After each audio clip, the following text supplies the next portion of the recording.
ग्राम में प्रज्वलित देखी संपूर्ण भारत में से अनेक प्रांतों के जो है दीप प्रज्वलित इस मेहंदी गांव में रखा गया, क्योंकि माँ भगवती विंध्यवासिनी की पूजा अनादि काल से चलते आ रही है, आज भी है और सृष्टि के अंत तक भी रहेगी। जब इस सृष्टि का निर्माण ही नहीं हुआ था, तब भगवान ब्रह्मा जी, भगवान विष्णु जी और भगवान शिव, माँ भगवती जगत तारिणी, जगत अम्बा, पराम्बा, माँ भगवती विंध्यवासिनी की आराधना किए हैं। और माँ की कृपा से भगवान ब्रह्मा जी ने दो मनुष्यों का अवतरण किया। वे थे मनु और शत्रुपा। मनु और शत्रुपा ने भी लंबे समय तक माँ भगवती पराम्बा विंध्यवासिनी की आराधना की। इसके बाद भगवती विंध्यवासिनी इस सृष्टि की रचना की। वे साक्षात्कार हैं और सृष्टि के अंत तक भी भगवती की आराधना होगी। श्रीमद् भागवत महापुराण कथा में वर्णन आता है कि माता विंध्यवासिनी, जिन्हें श्री माया भी कहा जाता है, और आज इस घर में जिनके द्वारा माँ भगवती श्रीमद् देवी भागवत महापुराण कथा श्रवण पाने का जितने ने संकल्प लिया है, और मेरे शिष्य, मेरे धर्मपुत्र दुर्गा प्रसाद धनोरे, जिन्होंने संकल्प लिया कि माँ इस बार 2025 में शारदा भरी नवरात्र महापर्व में ही मैं माँ भगवती पराम्बा, जगत अम्बा, जगत तारिणी, माँ विंध्यवासिनी के धाम में ही कथा श्रवण पान करने का सौभाग्य प्राप्त करूं। मात्र 2 दिन का विचार था, तीसरे दिन में कथा प्रारंभ हो गई। पुत्र घबरा रहा था, माँ बस परसों चर्चा हुई है, आप कह रहे हैं बस कथा स्टार्ट करनी है, शुरू करनी है। लेकिन महामाया है, वो सबके हृदय में माया का पर्दा डाल देती है। इन्हें महामाया कहा जाता है, इन्हें श्री विद्या कहा जाता है।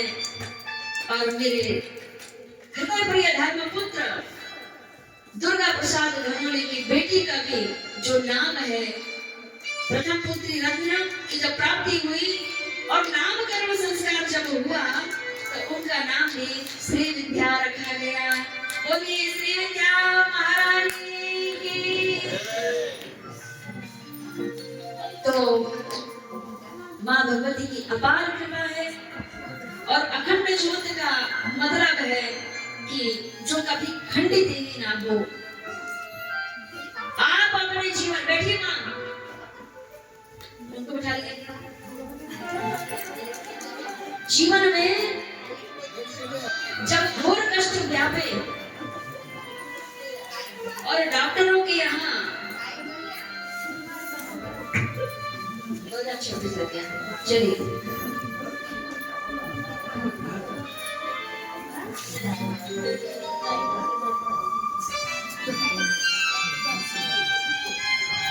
डॉक्टरों के यहाँ अगर आप खर्च पैसा व्यर्थ कमाने से बचना चाहते हैं, तो इस अखंड ज्योत का महत्व को समझ के विशेष कथा गूढ़ रहस्य के भीतर हम जा रहे हैं अभी। और अति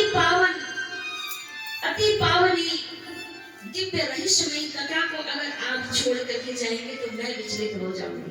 इसलिए बैठिए, थोड़ा समय बाकी है, भूख लगी, सबको भूख लगे। नवरात्रि है और माँ भगवती की कथा भी रात्रि में हो रही है। नवरात्रों में माँ भगवती आदि शक्ति, पराविद्या शक्ति, ब्रह्म शक्ति का दिव्य महात्म श्रवण पान करने का आपको सौभाग्य प्राप्त होता है। तो माँ भगवती के कृपा अगर आप पाना चाहते हैं तो आपके जीवन में परम और दिव्य प्रकाश चाहते हैं तो नवरात्रि नहीं, अपने घर में केवल एक अखंड दीप प्रज्वलित करना चालू कर दें। आप अखंड दीप जो कभी खंडित ही ना हो। जितने बीमार हो रहे हैं, हर घर में 2-4 बीमार, हर सप्ताह डॉक्टर को पैसा जा रहा है। हर सप्ताह महीने का पेमेंट मिलती है तो इतना पैसा डॉक्टर के लिए पहले ही रखा जाता है। रखा है कि बेटे? तो पहले के समय में आज से पिछली पीढ़ी 100 वर्ष पूर्व मान लो, डॉक्टर को, वैद्यराज को पैसा नहीं जाता था। उसका भी कारण है, अभी हमारे यहाँ गैस आ गई, गैस चूल्हा, सिलेंडर। उस समय घरों से आग कभी बुझती नहीं थी, चूल्हे में भोजन बनता था। उस समय घर घर में अखंड दीपक नहीं जलाए जाते थे, लेकिन आग फिर भी जलती थी।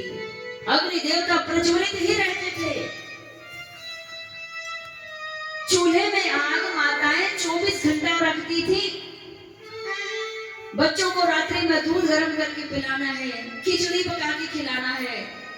अगर आग बुझ गई तो दूसरे के घर से थोड़े से कंडे की आग बुला करके पुनः अग्नि प्रज्वलित करके उसी में भोजन बना करके अपने पति, बच्चों, मेहमान सभी को भोजन बना करके और उधर को संतुष्ट करके और पुनः भेजा जाता था।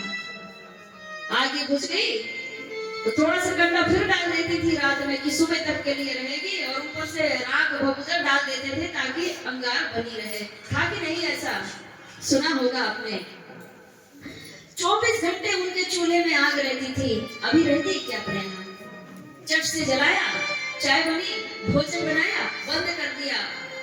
अग्नि जब बुझ गई, अग्नि कमल जब बुझ गया तो गैस नहीं बनेगी।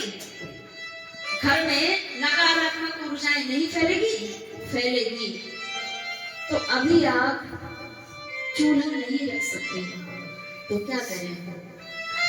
उस आग का एक दूसरा रूप अखंड दीप अपने पूजन स्थान में प्रज्वलित करना चालू कर दीजिए। एक भी व्यक्ति आपके घर से बीमार नहीं होगा। उदर संबंधी, गैस संबंधी प्रॉब्लम नहीं होगी, गैस संबंधी समस्या नहीं होगी। आपके घर में अखंड दीप दिव्य तेजोमयी जगत तारिणी जगत अम्बा की आत्म ज्योति स्वरूप जिस घर में प्रज्वलित रहती है, उस घर में असाध्य रोग, बड़ा रोग जैसे कैंसर, टीबी, मिर्गी, पथरी, ये ऐसे असाध्य रोग हैं, ये राज रोग हैं। पहले राजा महाराजाओं को होते थे, आजकल यह सभी को होने लगा है। बड़ा, छोटा, बाल, वृद्ध, युवा सभी को असाध्य रोग होने लगे हैं और तत्काल कम उम्र में ही जल्दी से जल्दी अल्प आयु को प्राप्त हो रहे हैं।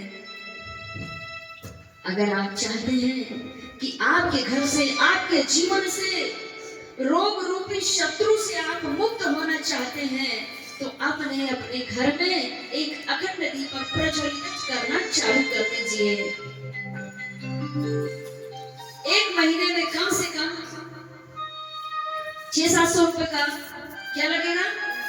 तेल। तेल भी कौन सा होना चाहिए?